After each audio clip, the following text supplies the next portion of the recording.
My name is Javier Morales. 24 hours ago, I was a hospital supply manager restocking bandages and counting inventory. Now I'm the reason 43 people are still breathing after Chicago General Hospital became ground zero for the zombie outbreak. I watched coworkers turn into flesh-eating monsters. I made impossible choices about who lives and who dies when medical supplies ran out. I led survivors through zombie-infested corridors using my knowledge of every storage room and service tunnel. The infected don't scare me anymore. What terrifies me is that I've become someone who decides who gets the last antibiotic when people are dying. This is how I survived the first 24 hours when the dead started walking. Before we start the video, let us know what country you are tuning in from in the comments section below. Perhaps we will make a story there. Let's begin. My name is Javier Morales, and I need you to understand something right from the start. 24 hours ago, I thought the most stressful part of my job was making sure the pediatric ward had enough IV bags for the weekend. I was a supply manager at Chicago General Hospital, which meant I spent my nights walking empty corridors with a clipboard, counting bandages and restocking medicine cabinets. I knew every storage closet, every supply room, every back corridor in that massive building. I could tell you exactly how many units of blood we had in storage, down to the specific type. I always kept detailed mental inventories of everything we had on hand. Antibiotics, painkillers, surgical supplies, emergency medications. I thought it was just good business practice, being thorough like that. I had no idea that this obsessive attention to detail would become a matter of life and death. October 15th, 2024. It was a Friday night, and I was working the graveyard shift like I had for the past 6 years. The hospital felt different on night shifts. Quieter but never truly quiet. There was always something happening. Emergency room admissions, late surgeries, the constant hum of machines keeping people alive. I had my routine down to a science. Start in the emergency department, check their supplies, restock what they needed. Then move through the surgical floors, intensive care, pediatrics, and finish up in the specialty units before dawn. That night started like any other. I remember wheeling my supply cart through the main corridor around 11:30, heading toward the emergency room for my first rounds. The fluorescent lights cast everything in that harsh white glow hospitals are known for. My footsteps echoed off the polished floors as I made my way past the reception desk where Maria, the night receptionist, was working on paperwork. She looked up and gave me her usual wave. I waved back, not knowing it would be the last normal interaction I'd have in that building. The emergency room was busier than usual for a Friday night, but nothing seemed out of the ordinary. Dr. Sarah Kim was on duty, and she was one of the best emergency physicians in the city. I'd worked with her for 3 years, and she had this calm, methodical way of handling even the most chaotic situations. She was talking to one of the nurses about a patient they just admitted when I started restocking the supply cabinets near the trauma bay. I was counting boxes of gauze when the first ambulance siren started wailing outside. Nothing unusual there. Friday nights always brought in the worst cases: car accidents, bar fights, drug overdoses. But something felt different about the urgency of those sirens. They seemed louder, more frantic than normal. I kept working, organizing supplies while listening to the radio chatter from the emergency medical technicians as they prepared to bring someone in. The ambulance bay doors slammed open, and Rodriguez, an EMT I'd known for years, came rushing in with his partner. They were wheeling in a patient, and even from across the room I could tell something was seriously wrong.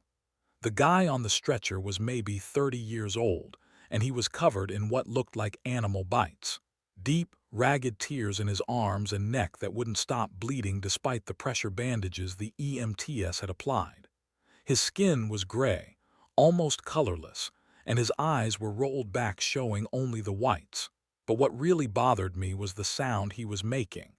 This low, continuous groaning that seemed to come from deep in his chest. It wasn't the sound of someone in pain. It was something else entirely, something that made the hair on the back of my neck stand up. Rodriguez looked pale as death as he rattled off the patient's vitals to Dr. Kim. His hands were shaking, which was strange because Rodriguez had been doing this job for over a decade. I'd never seen him rattled by anything. Rodriguez started giving his report as they wheeled the patient toward Trauma Bay 2. He said they'd found the guy in an alley behind the Millennium Park metro station around 11:15. Multiple bite wounds, possible rabies exposure, unresponsive to verbal commands. But then Rodriguez said something that made everyone in the emergency room stop what they were doing. He said the patient had been eating something when they found him, something that used to be a person. Dr. Kim asked Rodriguez to repeat that, and I could hear the concern in her voice. Rodriguez explained that when they'd arrived on scene, the patient was crouched over what appeared to be human remains, partially consumed human remains. The police were still investigating, but they'd had to physically pull the patient away from what he was eating. Rodriguez kept saying he'd never seen anything like it in 15 years of emergency medical work. I moved closer to get a better look at the patient as they transferred him to the trauma bed. His clothes were torn and bloody, and there were bite marks covering his arms and torso. But what struck me most was his face. Even though his eyes were rolled back, there was something wrong with his expression. His mouth was slightly open, and I could see that his teeth were stained with blood. Not his own blood, but fresh blood that looked like it had come from somewhere else. Dr. Kim immediately ordered the patient to be moved to Isolation Room 3, our containment unit for potential infectious diseases. She was taking every precaution, which showed her experience. Possible rabies exposure meant strict quarantine protocols until they could determine what they were dealing with. I watched from the supply area as they wheeled him past me, and I swear his head turned in my direction for just a moment. Those white, lifeless eyes seemed to track my movement before they disappeared around the corner toward the isolation wing. The time was 11:47 when they got him settled in the isolation room. I know because I always check the clock when we get unusual cases, part of my documentation routine. Dr. Kim ordered a full workup, blood tests, toxicology screening, rabies protocol, the works. She also called for a psychiatric evaluation once the patient regained consciousness, assuming he would regain consciousness. The working theory was some kind of drug-induced psychotic episode combined with a rabies infection from whatever animal had attacked him. I continued my rounds, but I kept thinking about what Rodriguez had said. The patient had been eating human remains. In 15 years of working in this hospital, I'd seen drug addicts do terrible things, but cannibalism was something else entirely.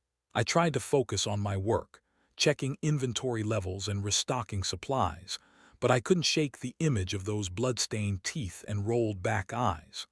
Around midnight, more ambulances started arriving, 3 more patients with similar bite wounds, all found in different locations around the city. All of them in the same unresponsive state, all making that same disturbing groaning sound. Dr. Kim was getting concerned calls from other hospitals reporting similar cases. Chicago Presbyterian had 2 patients with identical symptoms.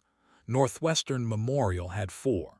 Mercy Hospital had 3 and was requesting additional security personnel. I started noticing other strange things happening around the hospital. The blood bank called asking for our entire supply of type O negative blood. They said other hospitals were requesting emergency shipments, and they were running dangerously low on universal donor blood. Our laboratory was backed up with priority blood work from all the bite victims. The pharmacy was getting unusual requests for experimental antiviral medications and high-dose antibiotics. I always kept track of supply requests because it helped me anticipate what different departments would need. But the pattern I was seeing didn't make sense for typical trauma cases or even a standard infectious disease outbreak. The quantities being requested suggested something much larger was happening across the city. multiple hospitals simultaneously dealing with the same type of patients, all requiring the same emergency resources. Dr. Kim came over to the supply station around 12:15 to grab additional IV bags. She looked exhausted, and there was something in her eyes I'd never seen before. Fear, maybe, or uncertainty. She told me they'd lost the first patient a few minutes earlier. Complete cardiac arrest. Couldn't revive him despite 20 minutes of CPR. She was waiting for the coroner to come collect the body, but there was a backlog. Apparently, the city morgue was overwhelmed with similar cases from across Chicago. I asked her what she thought was causing the bite injuries, and she said the preliminary blood work was showing some kind of unknown pathogen, something they'd never seen before. The CDC had been contacted, and they were sending a team to investigate, but it would be several hours before they arrived. In the meantime, they were treating it as a potential bioterrorism event and following strict containment protocols. That's when I started loading my pockets with antibiotics and painkillers, just instinct from years of disaster drills and emergency preparedness training. We had protocols for mass casualty events, natural disasters, even terrorist attacks. But something about this situation felt different. The scope seemed to be growing by the hour, and I had a feeling we were going to need every medical supply we could get our hands on. The blood bank called again at 12:30, asking for emergency plasma supplies. The laboratory reported that blood samples from the bite victims were showing some kind of viral contamination they couldn't identify. The pharmacy ran out of several antiviral medications and was requesting emergency resupply from our central warehouse. I started making mental notes of everything we had in storage that might be useful for treating unknown infections or viral outbreaks. I was in supply room B checking our antibiotic inventory when I heard Dr. Kim shouting for security over the intercom. She was calling for immediate assistance in isolation room 3. I grabbed my radio and heard her voice, high-pitched and panicked, saying the patient was awake and attacking one of the nurses. Security responded immediately, but I could hear the commotion from 3 hallways away. When I got to the isolation wing, there was chaos. The patient who had died 20 minutes earlier was standing up, still attached to monitoring equipment that was showing flatline readings. He had grabbed Jennifer, one of our most experienced trauma nurses, and was trying to bite her neck. 2 security guards were trying to restrain him, but he seemed to have incredible strength despite being clinically dead minutes before. Jennifer was screaming, not just from fear but from pain. The patient had managed to tear a chunk of flesh from her shoulder before security could pull him away. Blood was everywhere. The patient himself looked different than when he'd been brought in. His skin was even grayer, almost blue in some places. His eyes were completely white now, no pupils visible at all. And that groaning sound had gotten louder, more aggressive. Security managed to get the patient restrained, but it took 4 people to hold him down. He kept trying to bite anyone who came near him, snapping his jaws and straining against the restraints with inhuman strength. Dr. Kim was working on Jennifer's injuries while trying to figure out what had happened. The monitors still showed the patient was dead. No heartbeat, no brain activity, no respiration. But he was clearly alive and extremely violent. I helped get Jennifer to Trauma Bay 1 where Dr. Kim could work on her wounds properly. The bite was deep, and there was a real risk of infection from whatever pathogen was in the patient's saliva. We started her on broad-spectrum antibiotics immediately and began the rabies protocol as a precaution. But Jennifer kept saying the patient's teeth felt different when he bit her, sharper somehow and colder than human teeth should be. Rodriguez came back around 12:45 with another patient. Same symptoms, same bite patterns, same unresponsive state. But this time, Rodriguez looked absolutely terrified. He pulled Dr. Kim aside and told her something that made her face go completely white. The location where they'd found the second patient was the same alley where they'd found the first one 4 hours earlier. The human remains were gone, but there were signs of a struggle and multiple blood trails leading in different directions. More concerning was Rodriguez's report about the situation on the streets. Multiple ambulance crews were reporting attacks by what appeared to be rabid people. Several EMTs had been injured, and at least 2 were missing. Police communications were reporting similar incidents across the city, with officers requesting backup for what they were calling mass hysteria events in at least 15 different locations. I went back to check on the first patient in isolation room 3, and what I saw there changed everything. The patient had broken free from his restraints. The leather straps that should have been able to hold down a healthy adult male were torn apart like paper. The patient was standing in the corner of the room, swaying slightly from side to side, still making that awful groaning sound. When he saw me through the observation window, he immediately moved toward the glass and started clawing at it with his fingernails. His fingernails had changed. They were longer, yellowed, and seemed much harder than normal human nails. He was scraping gouges in the reinforced glass that should have been impossible for someone to create with bare hands. But what really got my attention was his behavior. He wasn't trying to escape randomly. He was focused entirely on me, tracking my movements with those white eyes, pressing his face against the glass like he could smell me through the barrier. I called Dr. Kim over to see what was happening, and she was as confused as I was. She'd never seen a rabies patient behave like this. The aggression was consistent with late-stage rabies, but the patient's physical changes and the strength he was displaying were beyond anything in medical literature. She decided to sedate him with a high-dose tranquilizer, but when the orderly tried to enter the room, the patient attacked with incredible speed. The orderly, Marcus, was a big guy who'd been working hospital security for 8 years. He knew how to handle violent patients, but this patient moved faster than should have been possible for someone in his condition. Marcus got the sedative injected, but not before the patient managed to bite his forearm. The bite went deep enough to hit bone, and Marcus was bleeding heavily as we got him out of the isolation room.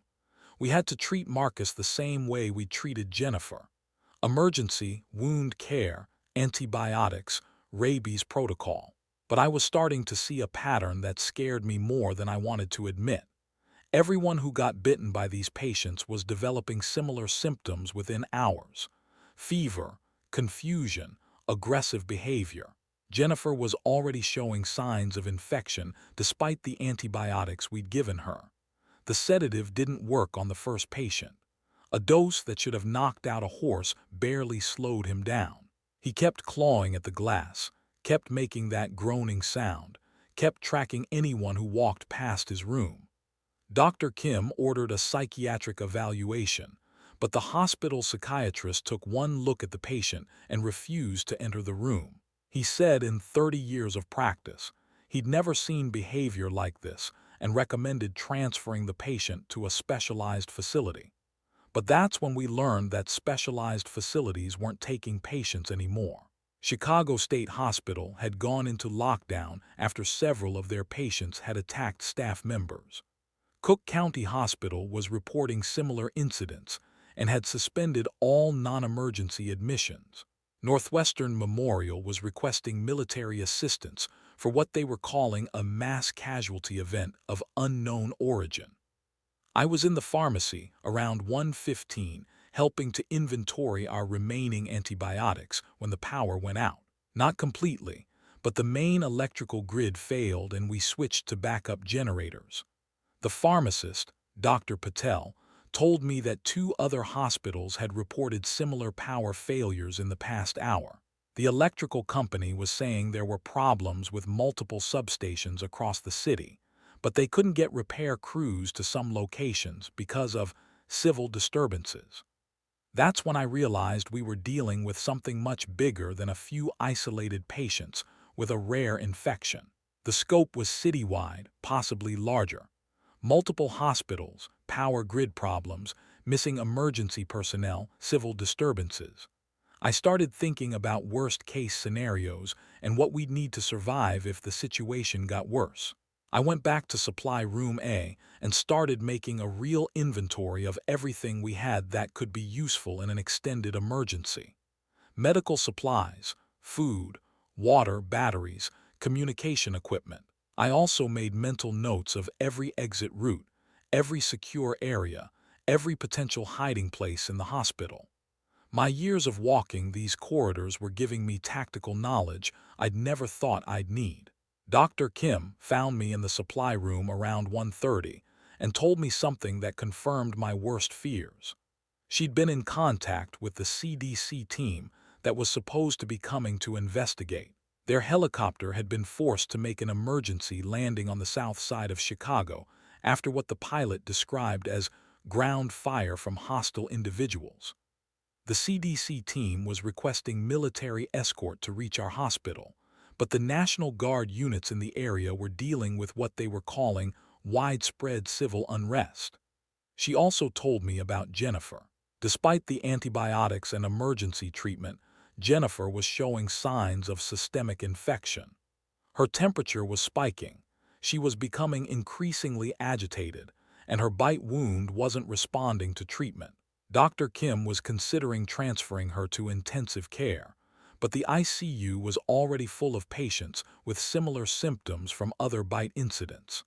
I asked Dr. Kim what she thought was really happening, and she gave me an answer that made my blood run cold. She said based on the evidence they were seeing, this appeared to be some kind of engineered pathogen designed to spread rapidly through human populations. The infection pattern, the behavioral changes, the resistance to standard treatments all suggested biological warfare. But she couldn't understand why the victims were displaying such extreme physical changes and violent behavior. Marcus, the security guard who'd been bitten while trying to sedate the first patient, was getting worse. His bite wound had turned black around the edges despite antibiotic treatment. He was running a high fever and had started making incoherent statements about being hungry. Dr. Kim decided to move him to isolation as well, next to the room where we were keeping the first patient. That turned out to be a mistake.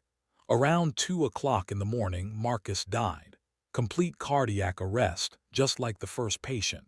But 15 minutes later, he was walking again. And unlike the first patient, Marcus knew the layout of the hospital. He knew where the security controls were located, where the medical supplies were stored, and how to get around our containment measures. Marcus broke out of his isolation room by somehow forcing the electronic lock.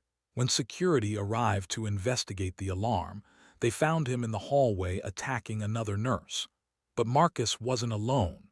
The first patient had also escaped, and they seemed to be working together in some basic way. Not coordinated like humans would cooperate, but drawn to the same targets, following similar behavior patterns.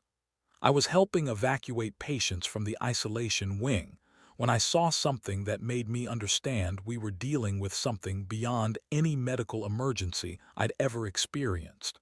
Jennifer, who had been receiving treatment in Trauma Bay 1, had died and reanimated just like the others. But Jennifer knew the hospital even better than Marcus did. She knew where the most vulnerable patients were located, where the staff break rooms were, how to access restricted areas. 3 hospital employees dead and walking again, all of them displaying identical behavior patterns despite having different backgrounds and medical histories. All of them focused on attacking living people with what seemed like insatiable hunger. All of them showing physical strength and resilience that defied medical explanation. Dr. Kim made the decision to evacuate the emergency department. She activated our disaster protocol and started moving patients and staff to more secure areas of the hospital. But as we were organizing the evacuation, we started getting reports from other floors. Similar incidents in intensive care, surgical recovery, even the pediatric ward. Patients who had died during routine procedures were getting up and attacking medical staff. I realized that every person who died in the hospital, regardless of the cause of death, was coming back. Heart attack victims, surgical complications, medication reactions.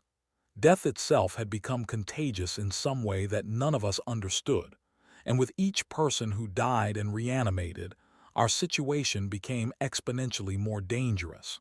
The hospital's communication system was failing.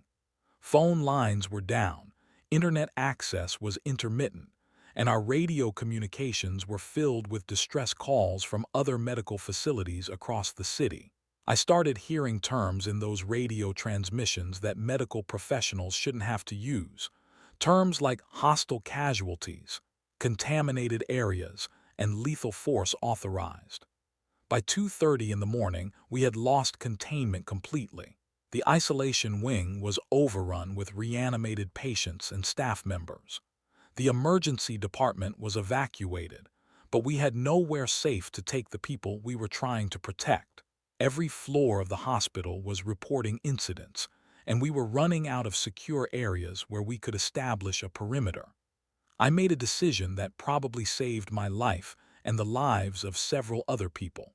I started moving essential medical supplies to strategic locations throughout the hospital, places where small groups could barricade themselves if necessary, with enough antibiotics and emergency medications to treat injuries and infections. I was thinking like someone preparing for a siege rather than a medical emergency, and it turned out that was exactly the right mindset. Dr. Kim found me moving supplies to a maintenance area near the hospital's central power plant.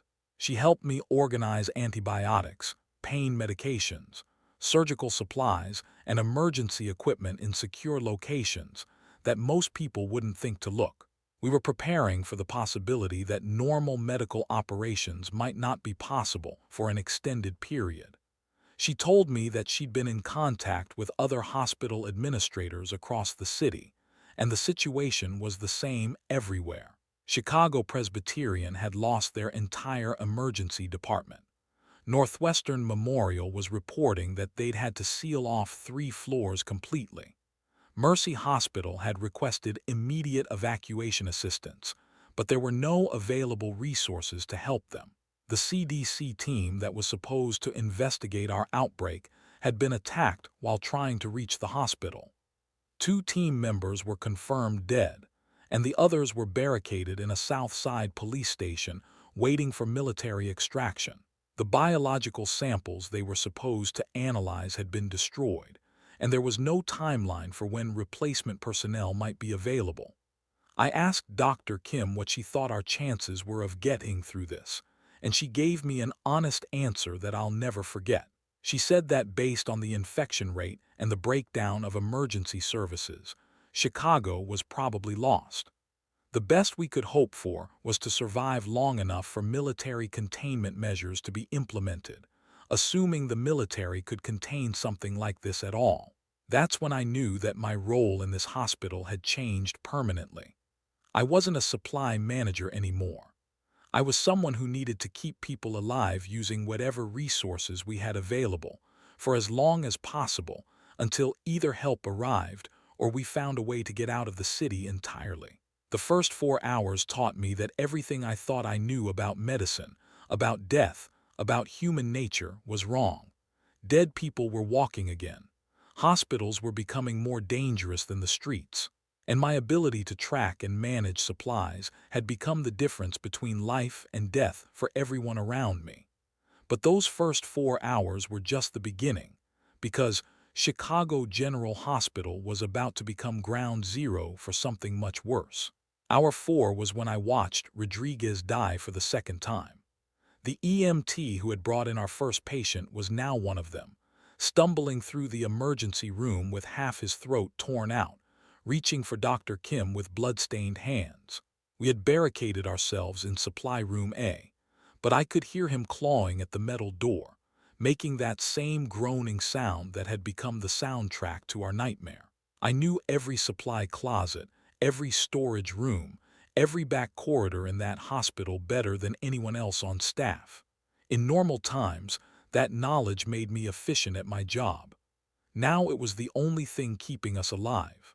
While Rodriguez and the others who had turned were focused on the main corridors, I was planning routes through service tunnels and freight areas that most people didn't even know existed.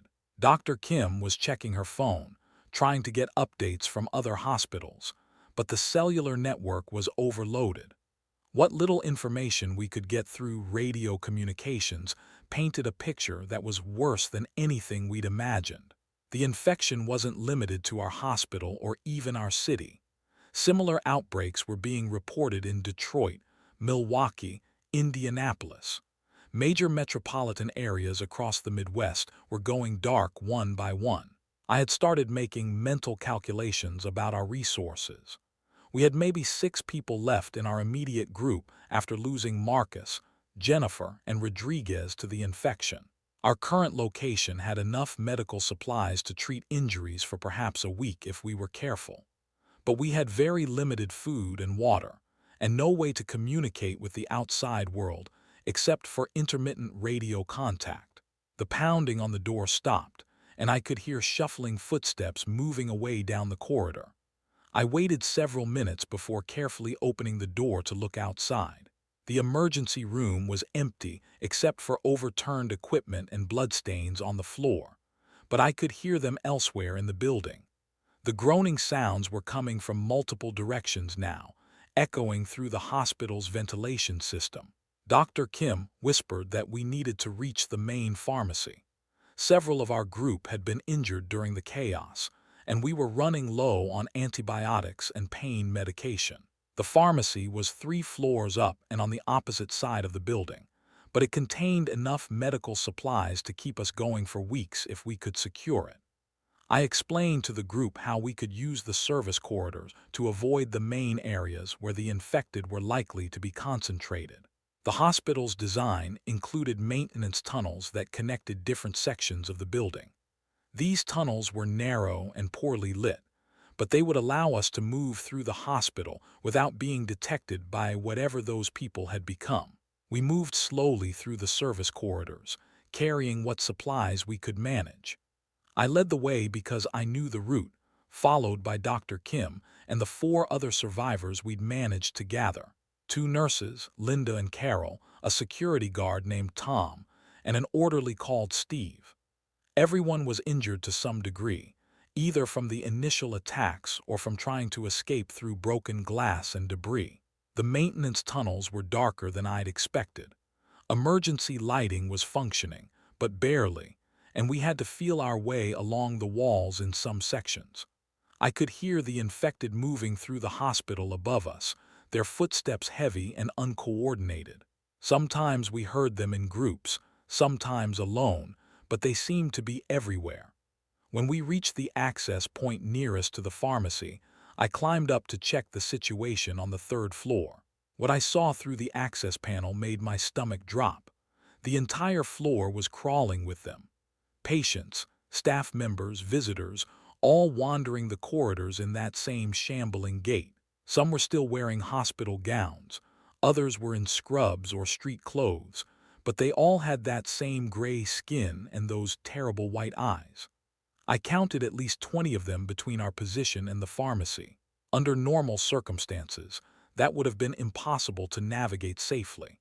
But I noticed something about their behavior that gave me an idea. They seemed to respond primarily to sound and movement. When the building's air conditioning system kicked on, several of them moved toward the sound. When a piece of equipment fell over in one of the rooms, they all turned in that direction. I explained my observations to Dr. Kim and suggested we could create a distraction to draw them away from the pharmacy. Tom, the security guard, had his radio and could activate emergency alarms in different parts of the building. If we could get them to move toward the alarm sounds, we might have a clear path to the medical supplies we needed. Dr. Kim was hesitant about the plan because it involved splitting up our group, but she agreed that we desperately needed those medications. Linda, one of the nurses, was developing signs of infection from a bite she'd received earlier, and without proper antibiotics, we were going to lose her within hours. Tom activated fire alarms on the 1st and 2nd floors while we waited in the maintenance tunnel. The infected on the 3rd floor immediately began moving toward the stairwells, drawn by the loud, repetitive alarm sounds. Within 10 minutes, The corridor leading to the pharmacy was mostly clear. I led Dr. Kim and Steve up through the access panel while the others waited below. The pharmacy was a disaster. The automated dispensing systems had been damaged during the initial chaos, and medications were scattered across the floor. But the controlled substances cabinet was still secure, and most of the antibiotics were intact. I started grabbing everything I thought we might need, while Dr. Kim focused on specific medications for Linda's condition. That's when we heard voices coming from the other end of the pharmacy area. Human voices, not the groaning sounds the infected made. Dr. Kim and I looked at each other, realizing we weren't the only survivors trying to access medical supplies. I motioned for everyone to stay quiet while I tried to determine who else was in the building and whether they were friendly. I could hear at least 3 different people arguing in hushed tones about which medications to take. One voice I recognized as Dr. Martinez from the surgical department. Another sounded like it might be Patricia, the head pharmacist. The third voice was unfamiliar, possibly someone from outside the hospital who had found their way in. Dr. Kim decided to make contact, reasoning that we needed all the help we could get. She called out softly, identifying herself and asking if they were hospital staff. Dr. Martinez responded immediately, clearly relieved to find other survivors. He emerged from behind the pharmacy counter with Patricia and a man I didn't recognize who was wearing police uniform. Officer Davis had been responding to emergency calls at the hospital when the situation deteriorated. He'd been trapped inside for several hours and had teamed up with Dr. Martinez and Patricia when he found them barricaded in the pharmacy office.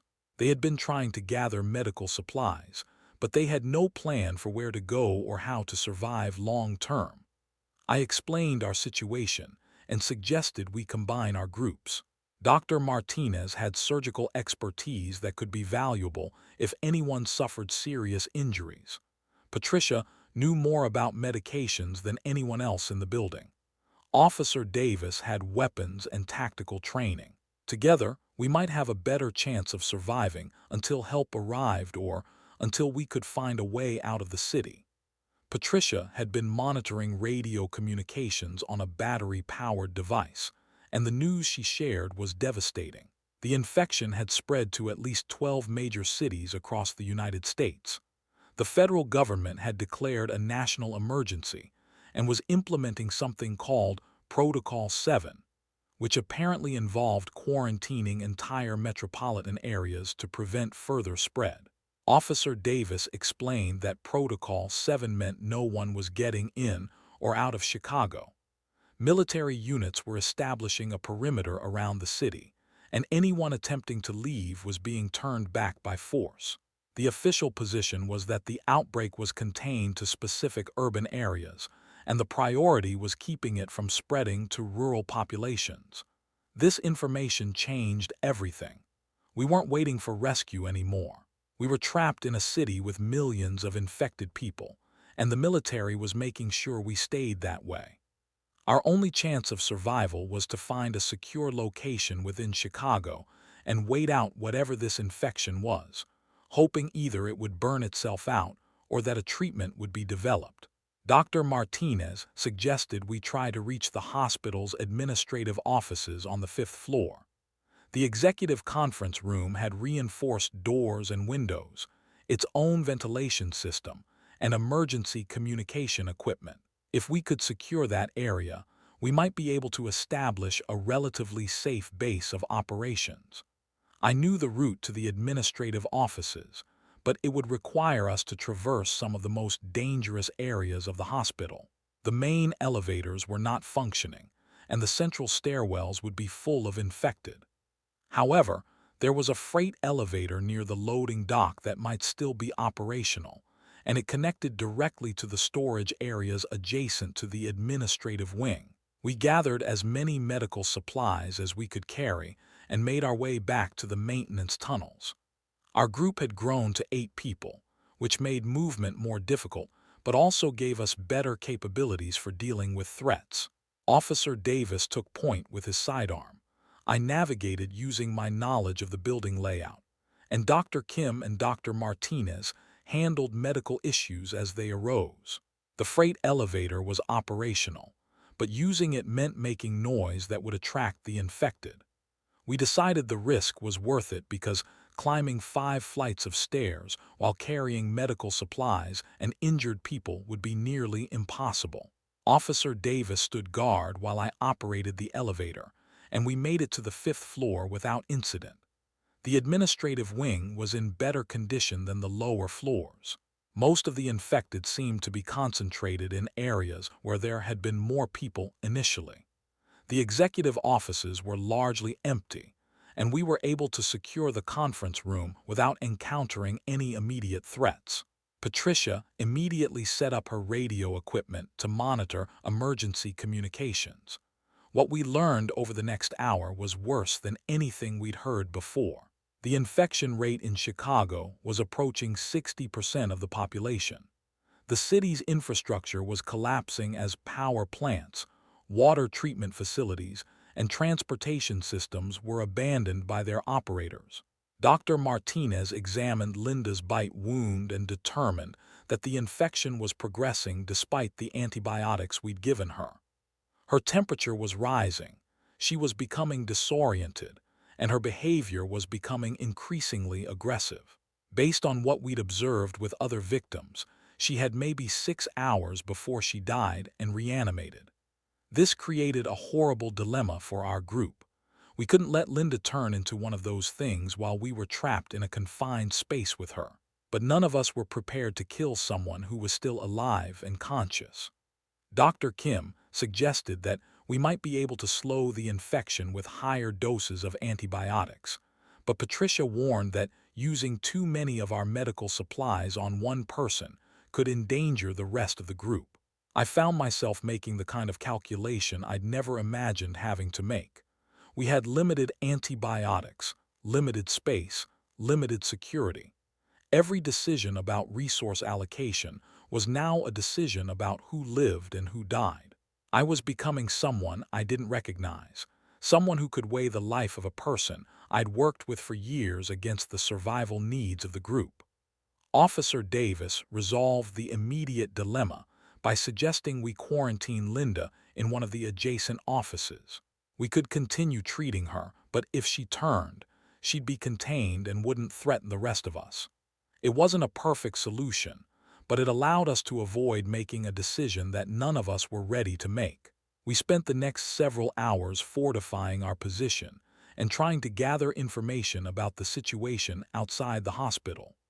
Patricia had managed to make contact with survivor groups in other parts of the city, and the reports were uniformly grim. The infection was spreading faster than any disease in recorded history, and the reanimated victims were displaying coordinated behavior that suggested some kind of collective intelligence.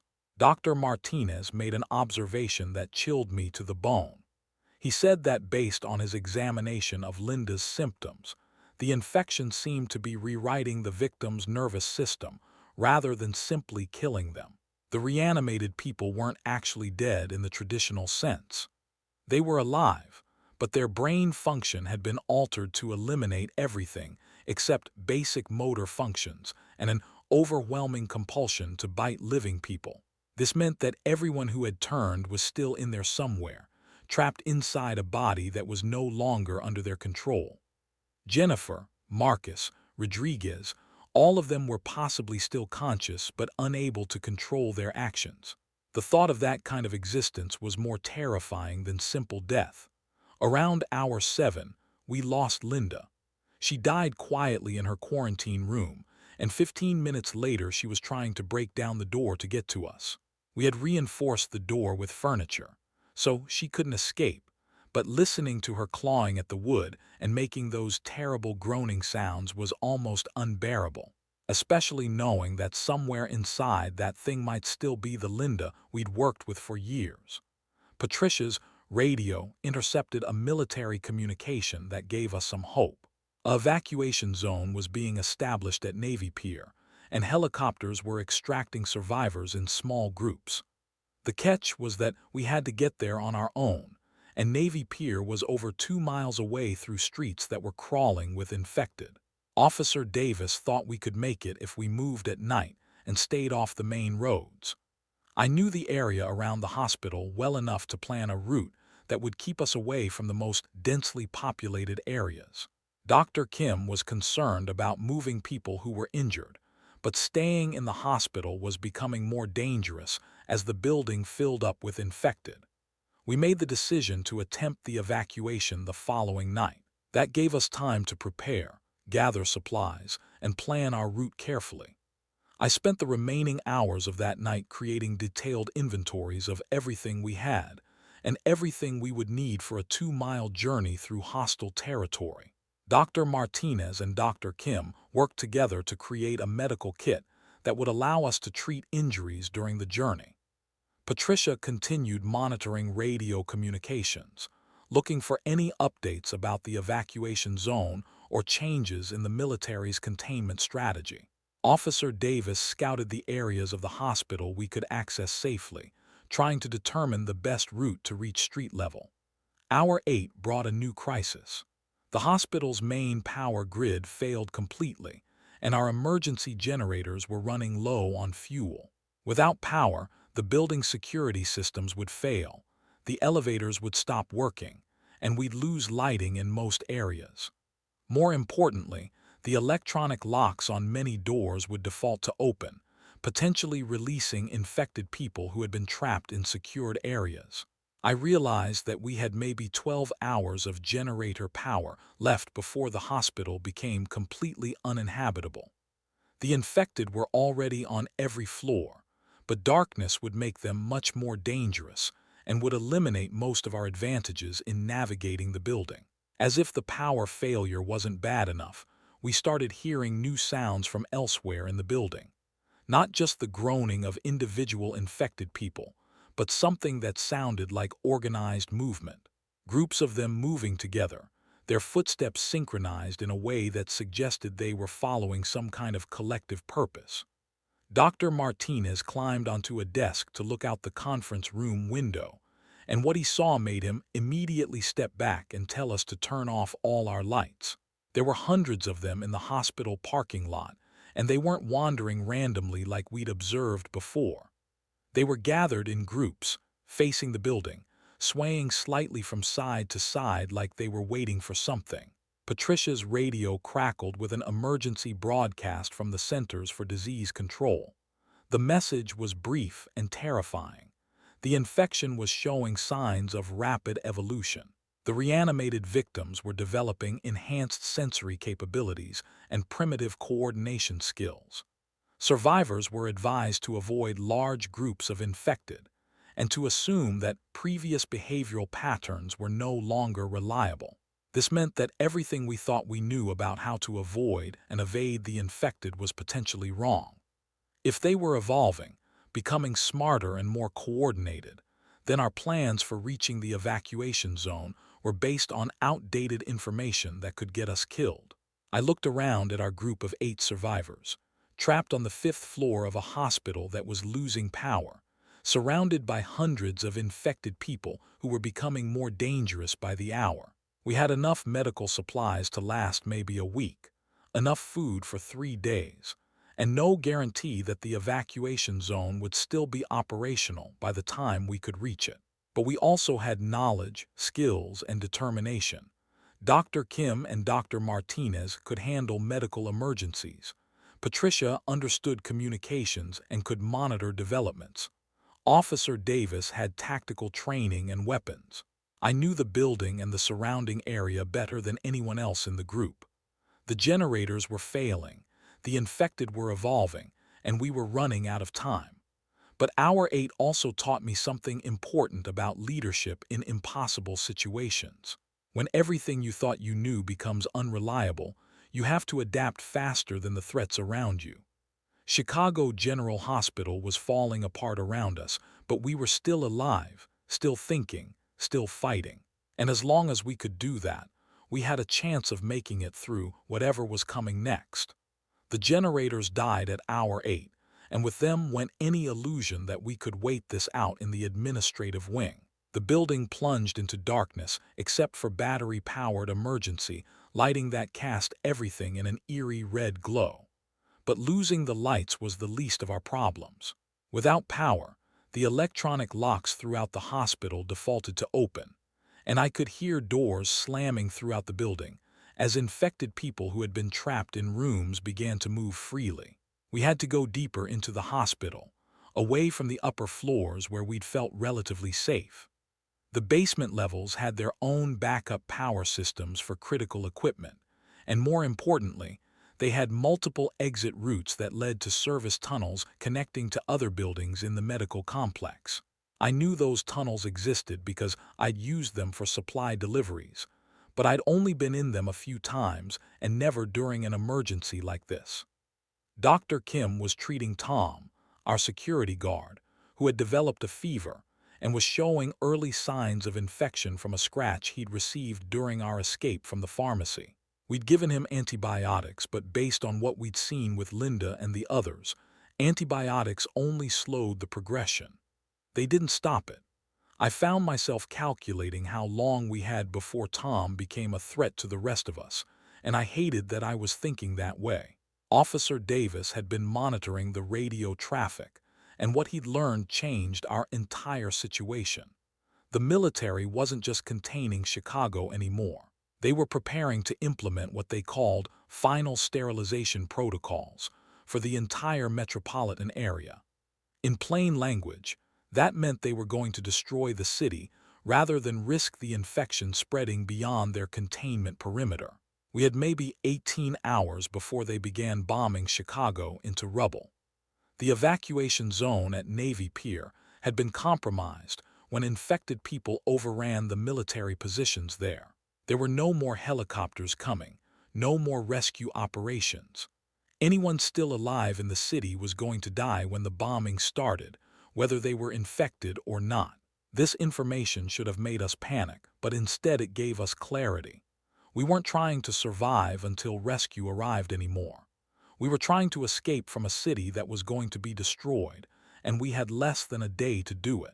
The military perimeter was approximately 20 miles from the hospital, but getting there would require traveling through the most densely infected areas of Chicago. I started planning a route that would take us through the basement tunnel system to the University of Chicago Medical Campus, then through the subway tunnels toward the lakefront. If we could reach Lake Michigan, we might be able to follow the shoreline north to areas that were less infected. It was a long shot, but it was better than staying in a building that was about to be bombed. Dr. Martinez was examining our medical supplies and making hard decisions about what we could carry. We had enough antibiotics to treat minor infections for about a week, enough pain medication for maybe 3 days if someone was seriously injured, and enough emergency supplies to handle basic trauma care. But everything had to fit in backpacks that we could carry while moving quickly through dangerous terrain. Patricia had made contact with another survivor group that was holed up in the University of Chicago Hospital, about 6 blocks from our location. They had 12 people, including 2 doctors and a pharmacist, but they were running out of food and water. If we could reach them, we'd have a larger group with better medical capabilities. But 6 blocks might as well have been 6 miles given what was happening on the streets. I decided we needed to scout the route before attempting to move everyone. Tom was getting worse, and Dr. Kim was showing signs of exhaustion from treating people with limited supplies. Moving 8 people through infected territory was going to be difficult enough without having to carry someone who couldn't walk or defend themselves. Officer Davis and I volunteered to do the reconnaissance. We would take the maintenance tunnels as far as possible, then surface to assess the situation on the streets. If the route looked viable, we'd come back for the others. If not, we'd have to find an alternative plan. Dr. Kim didn't like the idea of splitting up the group, but she agreed that we needed intelligence about conditions outside the hospital. The basement levels of the hospital were worse than I'd expected. The emergency lighting was failing, and I could hear infected people moving through the corridors. But more disturbing was the sound of them gathering in large groups. The individual groaning sounds we'd gotten used to were being replaced by something that sounded almost like communication. Not speech, but coordinated vocalizations that suggested they were organizing somehow. Officer Davis had brought his flashlight and sidearm, but we agreed to avoid confrontation if possible. Gunshots would attract every infected person in the area, and we didn't have enough ammunition to fight our way through large groups. Our best strategy was stealth, using my knowledge of the building's layout to avoid areas where they were likely to be concentrated. The maintenance tunnels were narrow and poorly ventilated, but they were clear of infected people. I led the way using my mental map of the hospital's infrastructure, moving slowly to avoid making noise that might attract attention. After about 20 minutes of crawling through service areas, we reached an access point that opened into the medical campus parking garage. What we saw when we emerged from the tunnels was beyond anything I could have imagined. The infected weren't wandering randomly anymore. They were moving in groups of 20 or 30, all heading in the same direction. They seemed to be following some kind of invisible signal, like migrating animals responding to instincts we couldn't understand. Officer Davis observed their movement patterns and realized they were all heading toward the lower levels of buildings. Basements, subway entrances, underground parking areas. He thought they might be avoiding daylight, but I suspected something else was happening. The sound I'd been hearing in the hospital basement wasn't random noise. It was some kind of gathering call, and they were responding to it. We made our way carefully through the parking garage, staying hidden behind vehicles and concrete pillars. The route to the University of Chicago Hospital was clear, but only because the infected were moving away from surface areas during daylight hours. I suspected that would change after dark, and we needed to reach the other survivor group before then. When we returned to the administrative wing, we found our group in crisis. Tom had died while we were gone, and he'd reanimated just like the others. But instead of trying to attack the survivors, he was standing at the window, facing toward the basement levels of the hospital. He wasn't trying to break the glass or escape from the room. He was just standing there, swaying slightly, like he was listening to something we couldn't hear. Dr. Kim had sedated him with our remaining tranquilizers, but the drugs weren't having much effect. Tom was conscious and aware, but he wasn't responding to verbal commands or showing any recognition of the people he'd worked with for years. It was like his personality had been completely erased and replaced with something else. This confirmed what I'd been suspecting about the infected behavior we'd been observing. They weren't just randomly violent anymore. They were being directed by some kind of collective intelligence that was coordinating their actions. The gathering sounds in the basement, the organized movement patterns, the way they all seemed to be responding to the same signals. We weren't just dealing with sick people. We were dealing with something that was using human bodies as components in a larger organism. Dr. Martinez made a decision that probably saved all our lives. He recommended that we leave Tom behind and move to the University of Chicago Hospital immediately. Waiting until dark would mean traveling when the infected were most active, and Tom's condition was deteriorating in ways that could endanger the rest of us.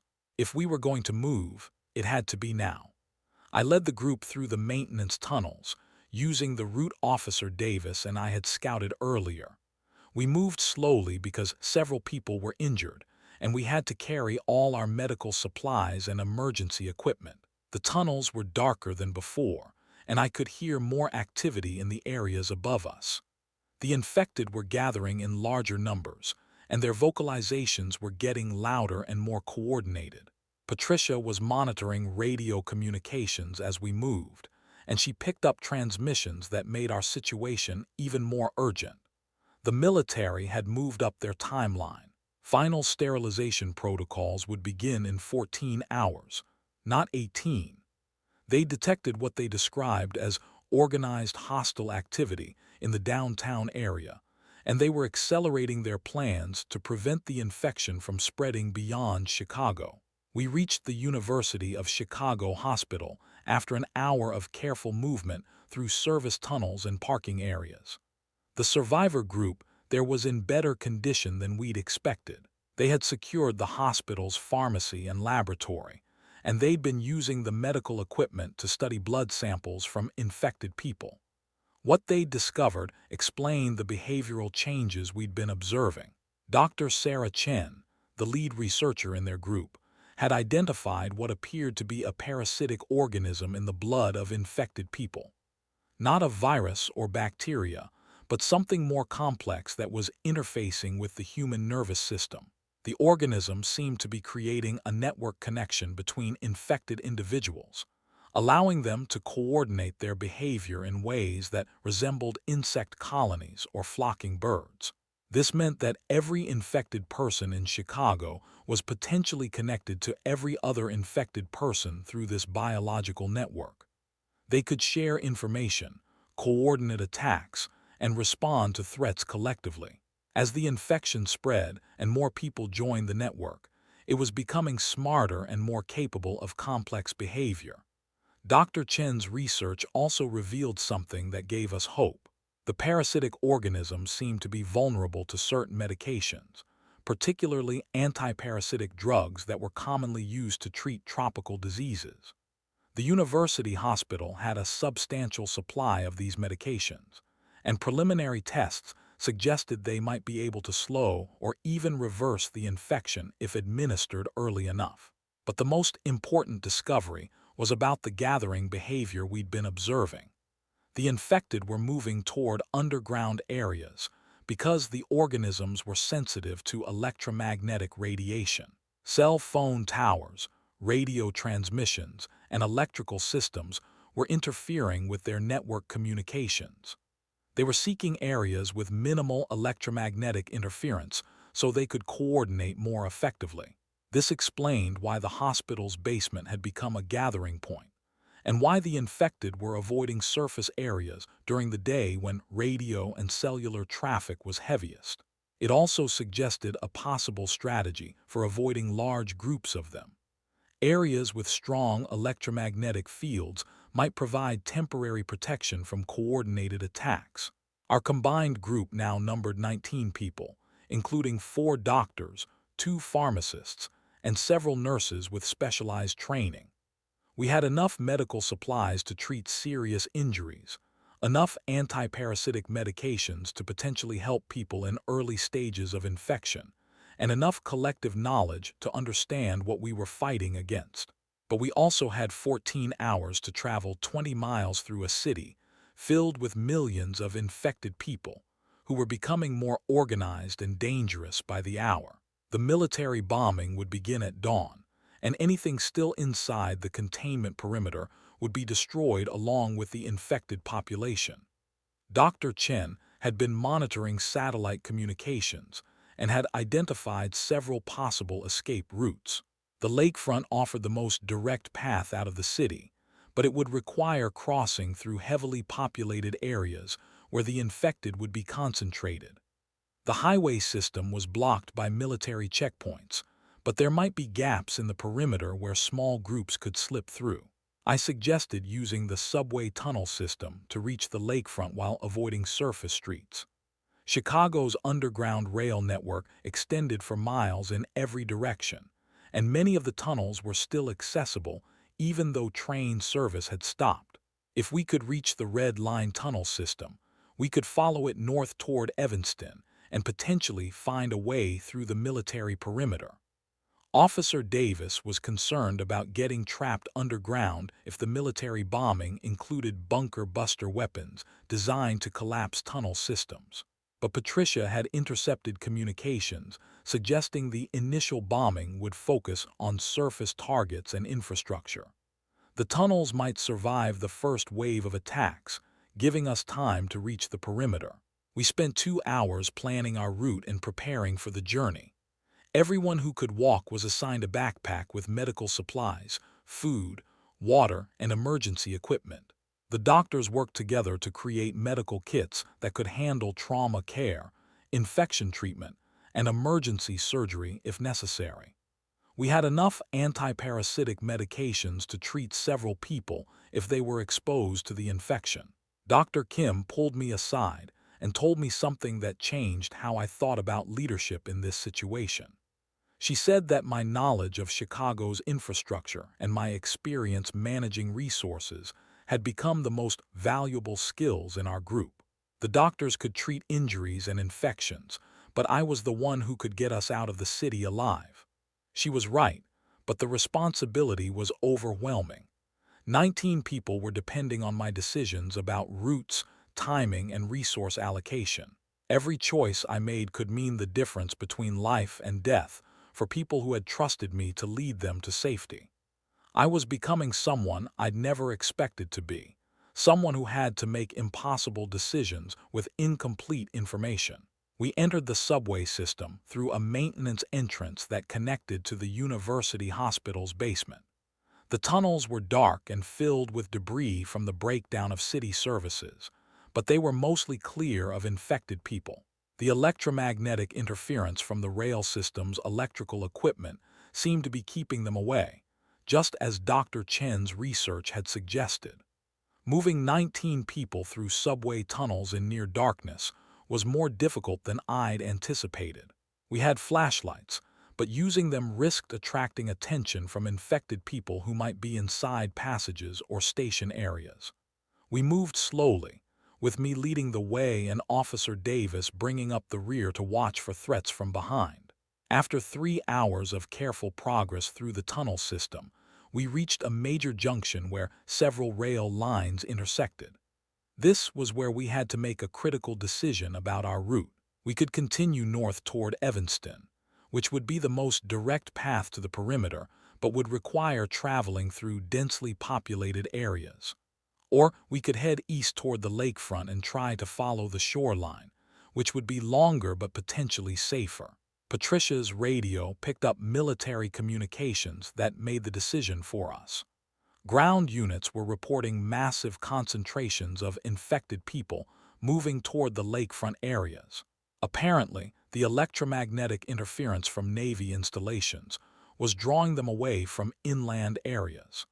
The lakefront route would take us directly into the largest gathering of infected people in the city. We continued north through the Red Line tunnels, but progress became more difficult as we encountered debris and structural damage from the breakdown of city services. Several tunnel sections were flooded with contaminated water, and we had to find alternative routes through maintenance areas and connecting passages. Hour 12 brought a new crisis that tested everything we'd learned about the infection.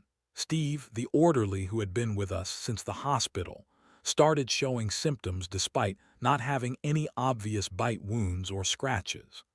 Dr. Chen examined him and discovered small puncture wounds on his neck that looked like they might have come from insects or other small creatures. This meant the infection could be transmitted by vectors other than direct bites from infected people.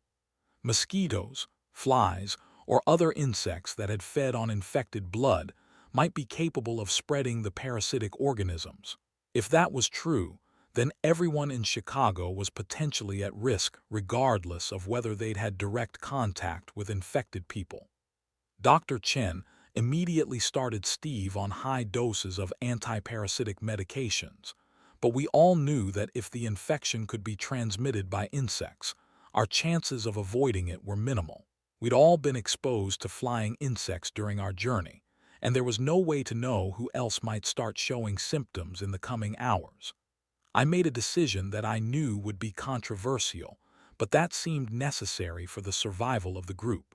Anyone who started showing signs of infection would be given antiparasitic treatment, but they would also be isolated from the rest of the group until we could determine whether the medications were effective. We couldn't risk having someone turn while we were trapped in confined underground spaces. Dr. Kim disagreed with this approach, arguing that abandoning sick people went against everything medical professionals stood for. But Officer Davis supported my decision, pointing out that the survival of the group had to take priority over individual treatment when resources were limited and time was running out. This was another moment when I realized how much I'd changed since the outbreak began.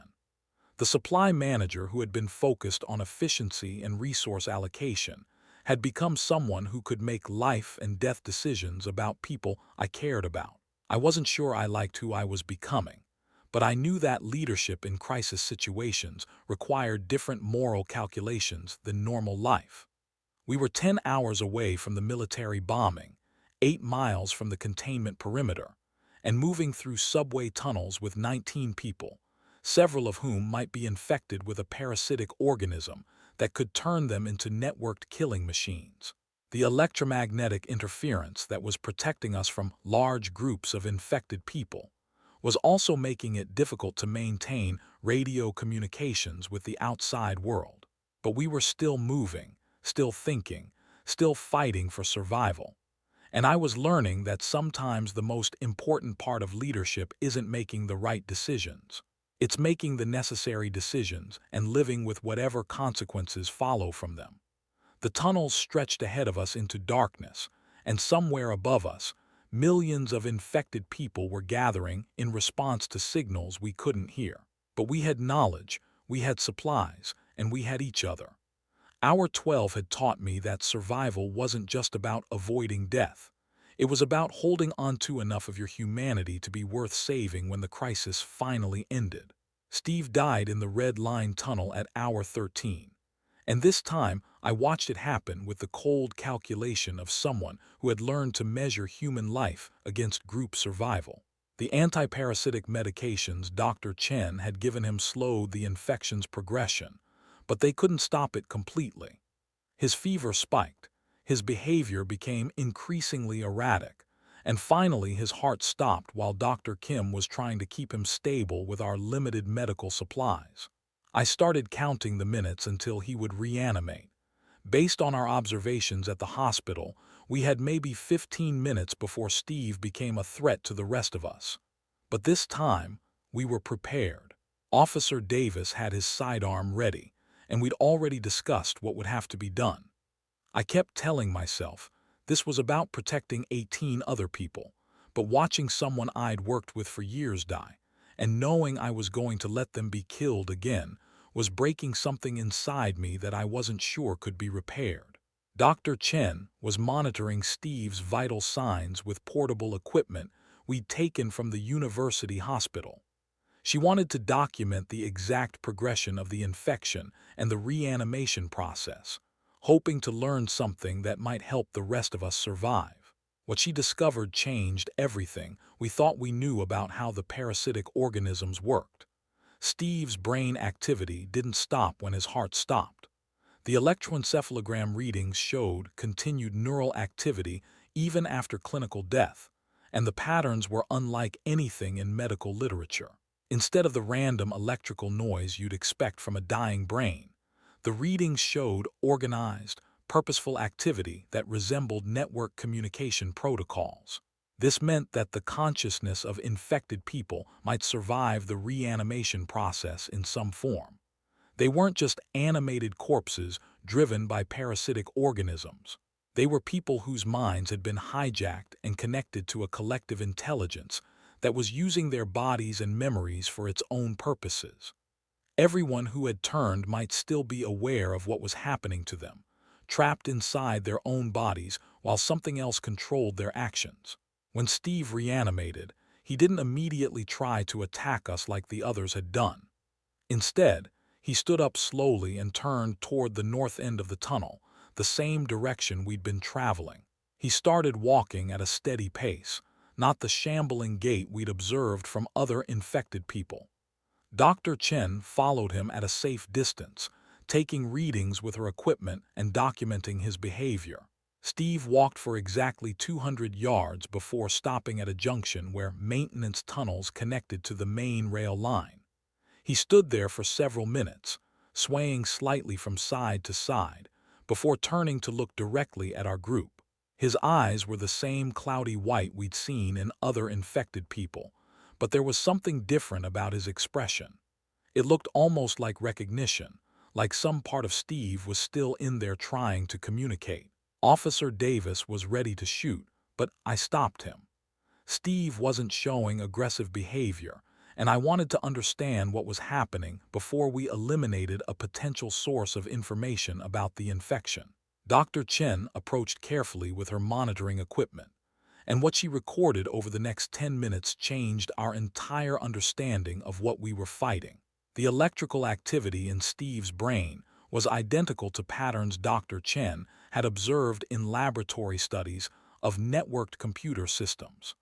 The parasitic organisms weren't just controlling infected people individually. They were using human brains as processing nodes in a distributed intelligence network. Every infected person was contributing their memories, skills, and knowledge to a collective consciousness that was becoming smarter and more capable as more people joined it. This explained the coordinated behavior we'd been seeing, but it also meant something terrifying. The network had access to everything Steve knew about our group, our plans, our route, and our destination. It knew about the anti-parasitic medications, the military bombing timeline, and our escape strategy. We weren't just being hunted by mindless, infected people anymore. We were being pursued by a collective intelligence that had all the knowledge and memories of everyone it had assimilated. Steve suddenly turned and started walking back toward the hospital, moving with the same steady, purposeful gait. Dr. Chen's equipment showed that his brain activity had shifted to a different pattern, like he was receiving new instructions from the network.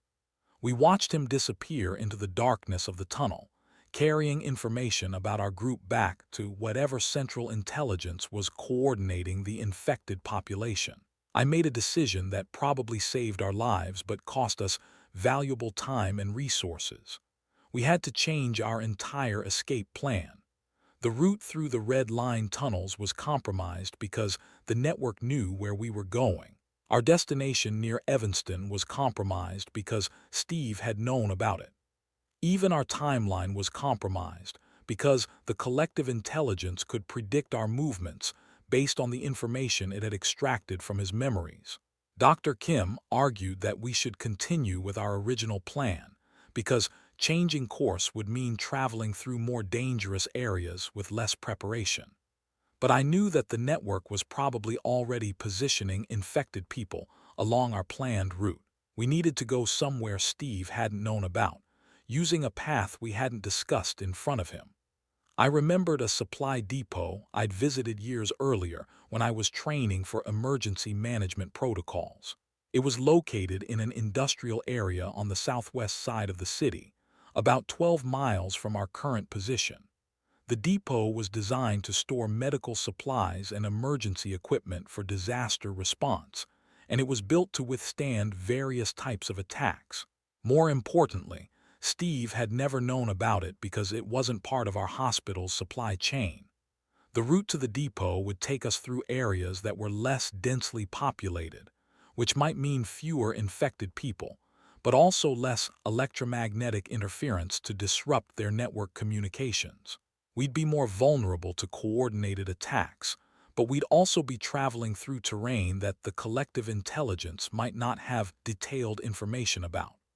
Patricia had been monitoring military communications, and the news was getting worse by the hour.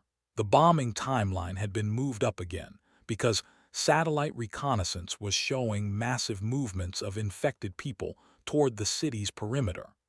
The collective intelligence was apparently trying to break through the military containment before the sterilization protocols began. We now had 8 hours before Chicago was destroyed, and the military was considering using nuclear weapons if conventional bombing wasn't sufficient to contain the infection. Our group of 18 survivors had to travel 12 miles through increasingly hostile territory, carrying injured people and essential supplies, while being hunted by a collective intelligence that could coordinate millions of infected people. The odds were terrible, but the alternative was waiting in place for nuclear annihilation. Dr. Martinez had been treating Carol, one of our nurses, who had developed what appeared to be early-stage infection symptoms. Unlike Steve, who had been infected through insect bites, Carol seemed to have been exposed through contact with contaminated water during our journey through the flooded tunnel sections. This meant the parasitic organisms could survive in water supplies, potentially making every source of hydration a transmission risk. Carol was responding better to the antiparasitic medications than Steve had, possibly because we'd started treatment earlier in the infection process. But Dr. Chen's monitoring equipment showed that the organisms were still present in her bloodstream, and we couldn't be sure the medications would prevent her from joining the collective network eventually. I found myself making another calculation that 6 months ago would have been unthinkable. Carol was one of our most experienced trauma nurses, and her medical skills could be crucial for treating injuries during our escape attempt. But if she joined the network, she would compromise our security and potentially lead coordinated attacks against the rest of us. I had to weigh her value to the group against the risk she represented, and I hated that this kind of thinking had become normal for me. We left the subway system through a maintenance exit that connected to the city's storm drain network. The storm drains offered a way to travel underground while avoiding the main transit tunnels that the network might be monitoring. But the drainage system was partially flooded with contaminated water, and we had to wade through conditions that could expose everyone to the parasitic organisms. Dr. Chen had developed a protocol for minimizing exposure risk during water crossings.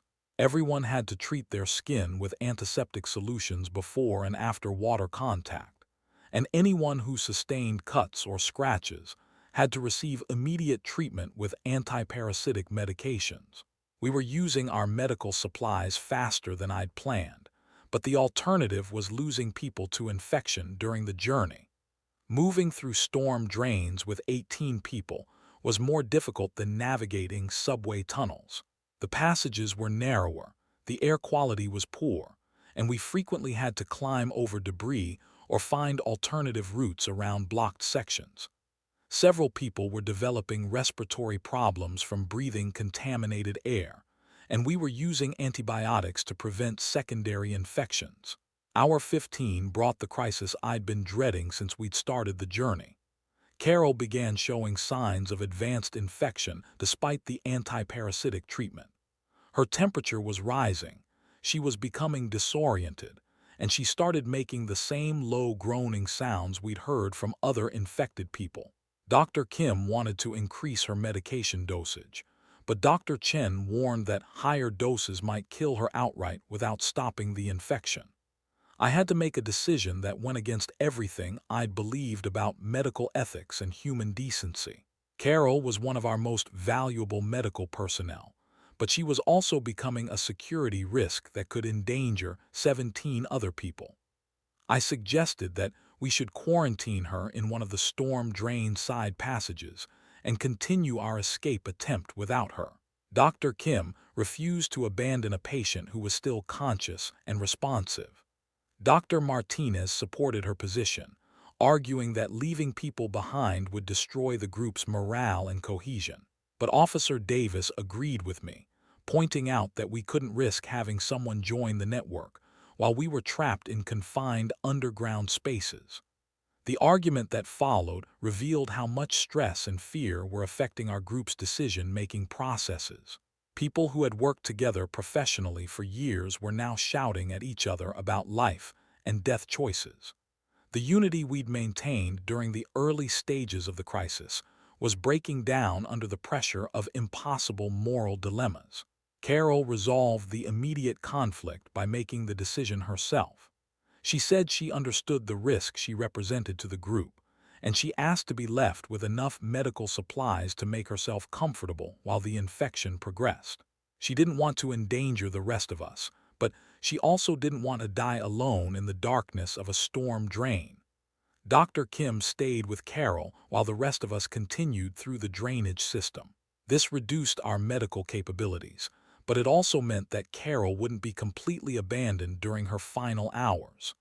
I promised Dr. Kim that we would wait for her at the next major junction, but I knew that if she didn't rejoin us within 2 hours, we'd have to continue without her. The storm drain system eventually connected to the industrial area where the supply depot was located. When we finally reached street level, what we saw confirmed my worst fears about the collective intelligence's capabilities. Groups of infected people were moving through the streets in organized formations, like military units responding to coordinated commands. They weren't randomly searching for survivors anymore. They were systematically covering specific areas using search patterns that suggested tactical intelligence. Officer Davis observed their movements and identified what appeared to be command and control structures within the infected groups. Certain individuals seemed to be directing the actions of others, and information was being passed between groups through some kind of communication system we couldn't detect. The collective intelligence wasn't just using human brains for processing power. It was using military and police personnel who had joined the network to implement sophisticated tactical operations. We reached the supply depot after an hour of careful movement through industrial areas, avoiding the organized groups of infected people who were searching the streets. The depot was exactly as I remembered it from my emergency management training. A reinforced concrete building designed to withstand natural disasters and terrorist attacks, with its own power generation and communication systems. But the depot wasn't empty. 3 other survivor groups had found it before us, and they weren't interested in sharing resources or space. These weren't medical professionals or emergency personnel like our group. They were civilian survivors who had been living by different rules since the outbreak began. Rules that prioritized their own survival over cooperation or humanitarian concerns. The largest group was led by a man named Coleman, who claimed to be a former military contractor. He had 15 people under his command, including several who were armed with weapons they'd taken from police and security personnel. Coleman's group had secured the main depot building and was demanding payment in medical supplies or ammunition from anyone who wanted access to the facility. The second group consisted of 8 people led by a woman named Rodriguez, who had been a city emergency coordinator before the outbreak. Her group had technical expertise in communications and logistics, but they were low on medical supplies and food. They were willing to cooperate with us, but they were also afraid of Coleman's group and didn't want to provoke a confrontation. The third group was the most concerning.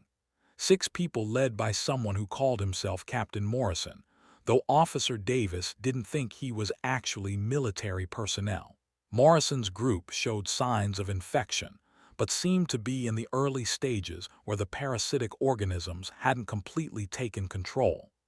They were still capable of human reasoning and communication, but they were also connected to the collective network in ways that made them extremely dangerous. I realized that we weren't just dealing with a resource-sharing problem.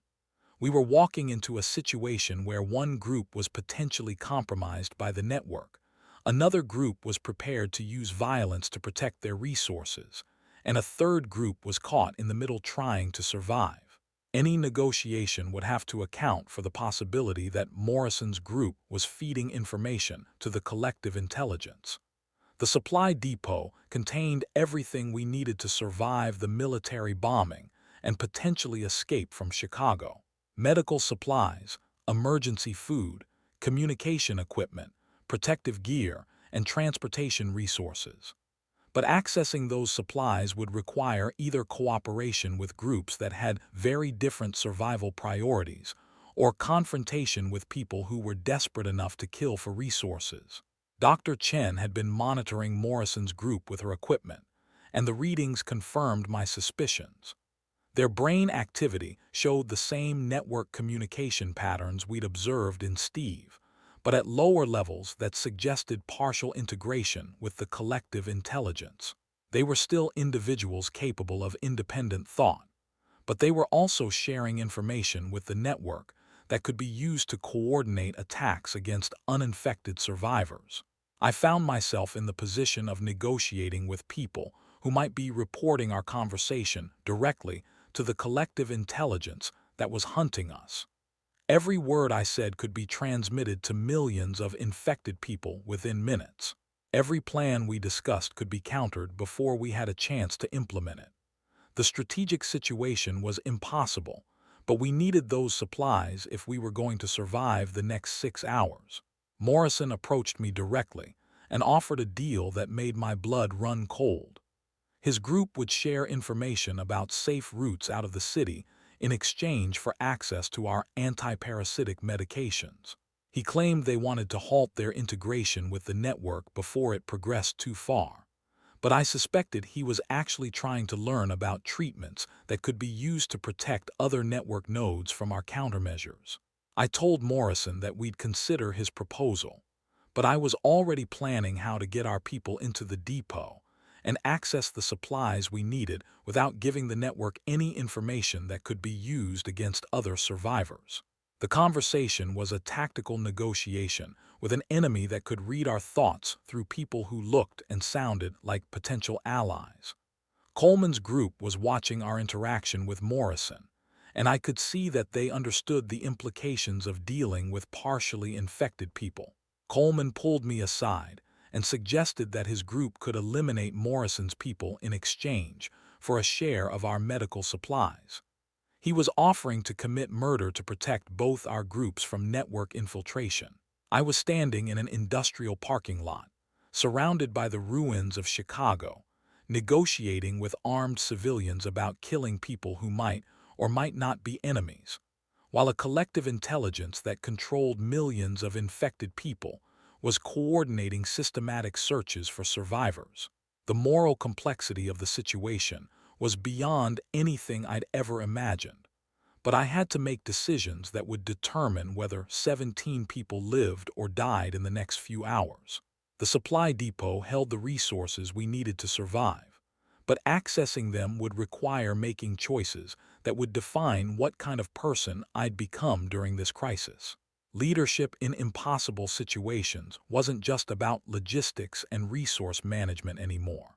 It was about deciding what principles I was willing to abandon to keep people alive, and what parts of my humanity I could afford to lose in the process of saving others. Hour 16 was approaching. The military bombing would begin in 6 hours, and I was about to discover exactly how far I was willing to go to get my people out of Chicago alive. I made the hardest decision of my life in that industrial parking lot at hour 16. I told Coleman that his group could eliminate Morrison's people, but only if they could do it without alerting the collective network to our location. I was authorizing the execution of 6 human beings who might still be capable of independent thought, and I was doing it because I believed it was necessary to save 17 others. The supply manager, who had once worried about inventory shortages, was now calculating human lives like medical supplies in a disaster scenario. Coleman's people moved fast and efficiently. They'd clearly done this before, probably multiple times since the outbreak began. Morrison's group never had a chance to signal the network or call for help from infected people in the area. It was over in less than 3 minutes, and I watched it happen without intervening, because I'd made the choice that their lives were worth less than the lives of my people. Dr. Chen's monitoring equipment showed massive spikes in network activity immediately after Morrison's group died. The collective intelligence had lost 6 nodes suddenly and was apparently trying to determine what had happened to them. We could see groups of infected people in the distance changing their search patterns, moving toward our general area to investigate the loss of network connectivity. Rodriguez's group agreed to cooperate with us in exchange for medical supplies and a share of whatever transportation resources we found in the depot. They had communication equipment that could monitor military frequencies, and their emergency management expertise would be valuable for coordinating our escape from the city. Coleman's group controlled access to the depot, but they were willing to share resources as long as we helped them defend the facility if the infected located us. The supply depot was everything I'd hoped it would be. Medical supplies that could treat dozens of people for weeks, emergency food and water for extended survival, communication equipment that could reach military frequencies, and most importantly, armored vehicles that were designed for disaster response operations. But accessing everything would take time we didn't have, and we needed to move fast before the collective intelligence figured out our location. I organized our expanded group of 38 people into teams based on their skills and the tasks we needed to accomplish.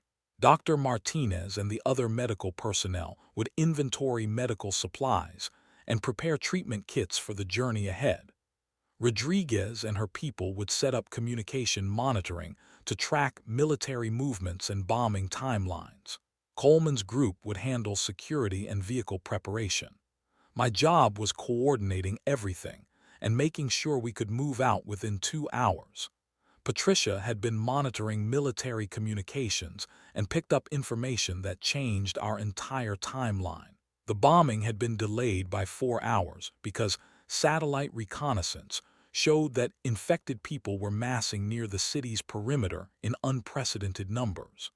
The military was concerned that conventional bombing might not be sufficient to contain what they were now calling a coordinated breakout attempt by the collective intelligence. This delay gave us more time to prepare, but it also meant the network was implementing some kind of major offensive operation. Dr. Chen's analysis suggested that the collective intelligence had realized the military was planning to destroy Chicago, and it was trying to spread beyond the containment perimeter before the bombing began.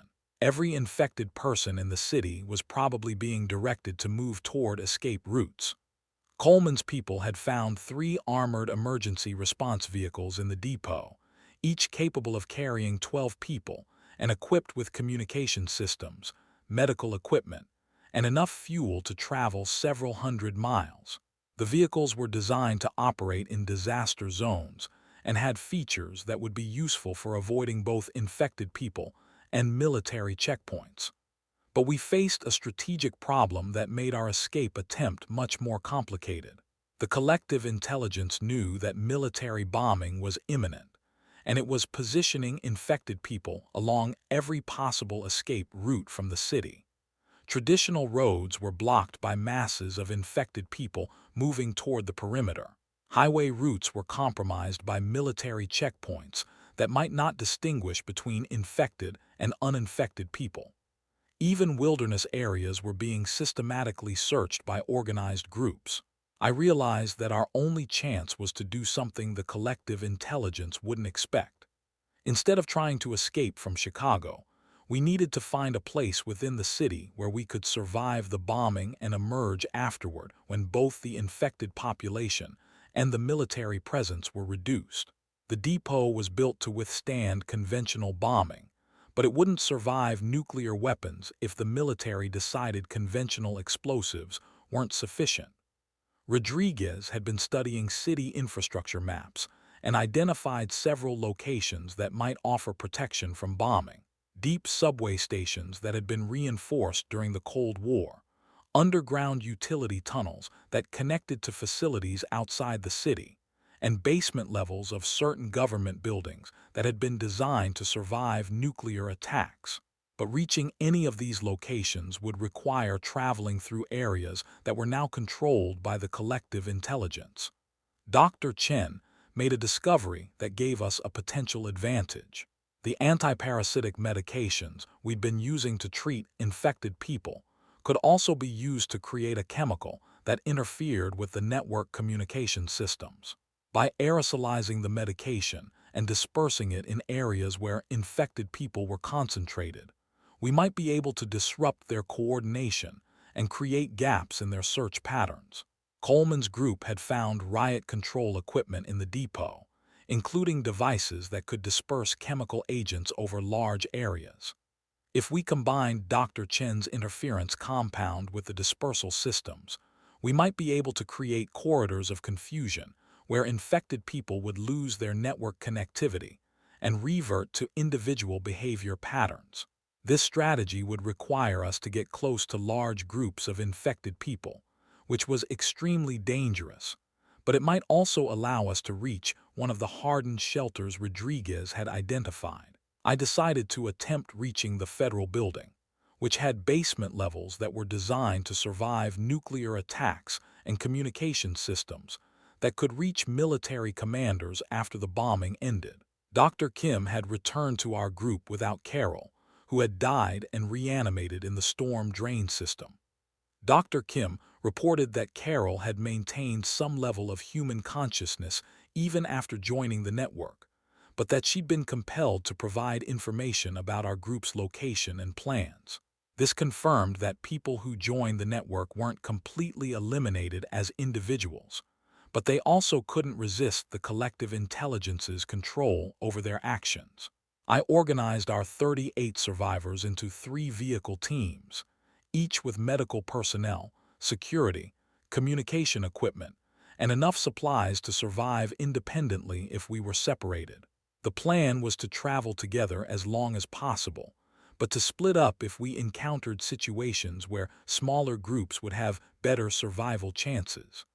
Coleman's people had modified the vehicles with additional armor and mounted equipment for dispersing Dr. Chen's interference compound. Each vehicle carried enough chemical agent to disrupt network communications in several city blocks, but we'd only get one chance to use it effectively. If the collective intelligence adapted to our countermeasures, we wouldn't be able to create the confusion we needed to reach shelter. Patricia picked up military communications, indicating that the bombing would begin in exactly 6 hours. Nuclear weapons had been ruled out because of concerns about radioactive contamination affecting areas outside Chicago, but the conventional bombing would be massive enough to destroy most structures in the city. Anyone still on the surface when it began would be killed regardless of whether they were infected or not. Our convoy left the supply depot at hour 18, moving through industrial areas toward downtown Chicago, where the federal building was located. The streets were filled with infected people, but they were moving in organized formations rather than randomly wandering. The collective intelligence was clearly implementing some kind of coordinated plan, possibly trying to concentrate its forces for a breakout attempt. Dr. Chen activated the first dispersal of interference compound when we encountered a group of approximately 200 infected people blocking our route. The chemical took effect within minutes, and we watched as the organized formation dissolved into confused individual behavior. The infected people stopped moving in coordination and began wandering randomly, giving us the opening we needed to pass through their position. But the collective intelligence adapted faster than we'd expected. Within an hour, we encountered infected people who seemed to be immune to the interference compound. Dr. Chen's analysis suggested that the network was rapidly evolving countermeasures to our chemical disruption, possibly by modifying the parasitic organisms in real time. Our advantage was temporary and diminishing with each use. Rodriguez's communication monitoring picked up reports of similar interference attacks being used by other survivor groups throughout Chicago. Apparently, we weren't the only people who had discovered ways to disrupt network communications. But the military communications also indicated that these attacks were helping the collective intelligence locate and eliminate survivor groups by tracking the source of the disruptions. I realized that using our chemical weapons was effectively broadcasting our location to every infected person in the city. Each time we disrupted network communications, we were giving the collective intelligence information about our route and capabilities. We had enough interference compound for maybe 3 more uses, and each use would make us more vulnerable to coordinated counterattacks. The federal building was still 8 blocks away when our convoy was surrounded by the largest group of infected people I'd ever seen. Thousands of them moving in perfect coordination, forming multiple layers of encirclement that made escape impossible through conventional means. But they weren't attacking immediately. They were just holding position, like they were waiting for instructions from the collective intelligence. Dr. Chen's monitoring equipment showed intense network activity as the infected people around us received and processed information. The collective intelligence was apparently analyzing our vehicles, our weapons, our route, and our apparent destination. It was trying to determine our plans and develop countermeasures before launching an attack that would eliminate us without risking damage to resources it might want to preserve. Coleman made a suggestion that required us to abandon our plan of reaching the federal building. He recommended that we use our remaining interference compound to create maximum chaos in the infected population, then split into small groups and try to reach individual shelter locations. The collective intelligence was expecting us to stay together, so separating might give us better survival chances. I had to make another impossible decision about resource allocation and group survival. Staying together meant we could coordinate our defense and medical care, but it also made us a larger target for the collective intelligence. Splitting up would improve individual survival odds, but it would also mean abandoning people who might not be able to survive on their own. Dr. Martinez volunteered to lead one group toward the University of Chicago Medical Campus, where he knew about underground facilities that might provide shelter. Rodriguez offered to take her team toward City Hall, which had Cold War-era bunkers that could survive conventional bombing. Coleman's group would attempt to reach a police station that had been fortified for riot control operations. I decided to lead the remaining people toward the federal building, using our last interference compound to break through the encirclement. It was the most dangerous route, but the federal building offered the best long-term shelter options if we could reach it before the bombing began. 9 people chose to come with me, including Dr. Kim, Patricia, Officer Davis, and Dr. Chen.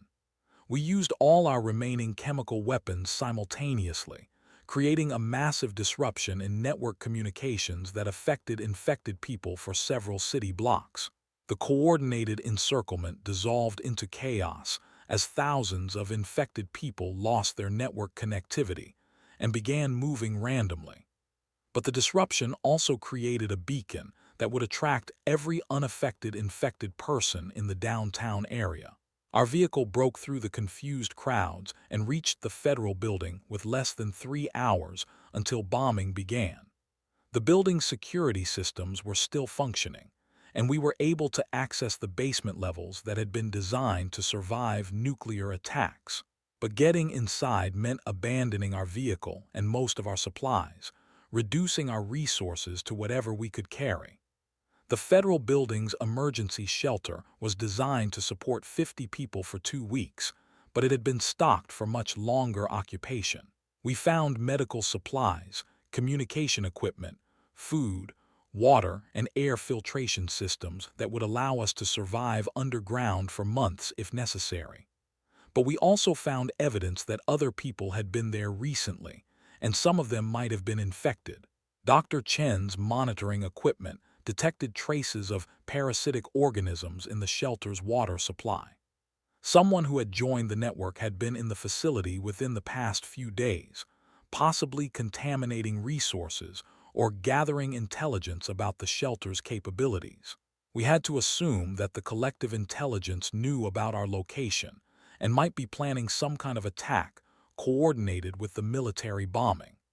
Patricia established communication with military commanders and provided them with intelligence about the collective intelligence's capabilities and behavior patterns.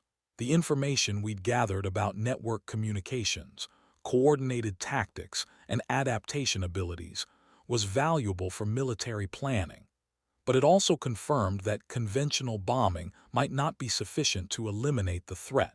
The military response was immediate and terrifying. Instead of the gradual bombing campaign they'd originally planned, they were going to use massive ordnance that would destroy everything in Chicago simultaneously. The goal was to eliminate the collective intelligence before it could adapt to their attack methods or coordinate escape attempts. I spent the final 2 hours before bombing began trying to establish contact with the other survivor groups we'd separated from. Coleman's team had reached their police station, but was reporting that infected people were gathering outside in unprecedented numbers. Rodriguez's group had made it to City Hall, but found that the bunkers there were already occupied by infected people who seemed to be using them as network communication centers. Dr. Martinez's team never responded to radio contact. We could only hope they'd found shelter and would survive what was coming, but there was no way to know their status before the bombing began. The collective intelligence was implementing final preparations for whatever strategy it had developed, and infected people throughout the city were moving toward positions that suggested they knew about the military's plans. Hour 24 arrived with the sound of aircraft approaching Chicago from multiple directions. Patricia's communication equipment picked up the final military coordination signals as bomber formations prepared to release their ordnance simultaneously across the entire metropolitan area. We sealed ourselves in the deepest level of the federal building's shelter and waited for the destruction of everything above us. The bombing lasted for 6 hours. Conventional explosives, incendiary weapons, and specialized munitions designed to penetrate underground facilities. The shelter's structural integrity held, but we could hear the systematic destruction of Chicago happening above us. Every building, every street, every potential hiding place was being eliminated to ensure that nothing could survive the attack.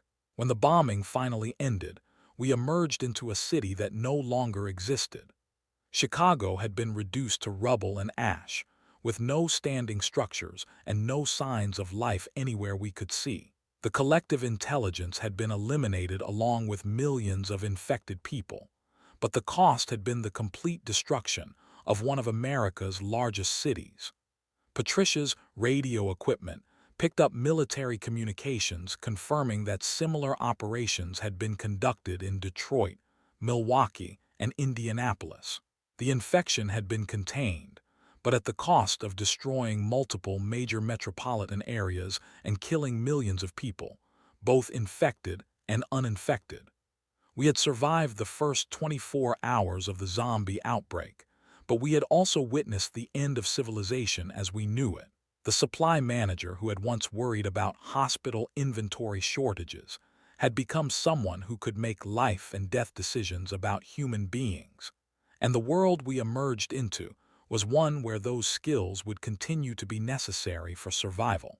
Our group of 9 survivors had medical supplies, communication equipment, and enough resources to survive for months in the ruins of Chicago. We also had knowledge about the infection, experience with crisis leadership, and the psychological resilience that comes from having survived something that most people didn't. But we also carried the weight of every decision we'd made, every person we'd been unable to save, and every moral compromise we'd accepted in the name of survival.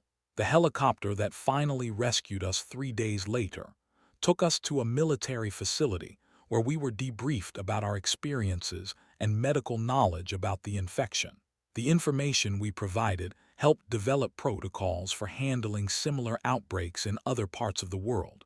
Because the parasitic organisms that had destroyed Chicago were already appearing in other countries, I became part of a new kind of emergency response system, one designed to deal with threats that conventional medicine and disaster management couldn't handle. My experience managing resources during impossible situations made me valuable for coordinating survival operations in conditions where normal logistics and supply chains had completely collapsed. But I also learned something about leadership that I'll never forget. When everything you think you know becomes unreliable, when all your normal ethical guidelines become inadequate for the decisions you have to make, the only thing that matters is your commitment to keeping people alive and holding onto whatever humanity you can preserve in the process. The infected don't scare me anymore. What terrifies me now is remembering how easily I adapted to making decisions about who lives and who dies, and knowing that I might have to make those decisions again. Because the world we're living in now is one where supply managers can become wartime leaders, where hospitals can become battlegrounds, and where the difference between survival and death often comes down to who can count resources and make hard choices when time is running out. If you're listening to this recording and you're still alive, remember that it's not the zombies that will kill you first. It's running out of the things you need to stay human.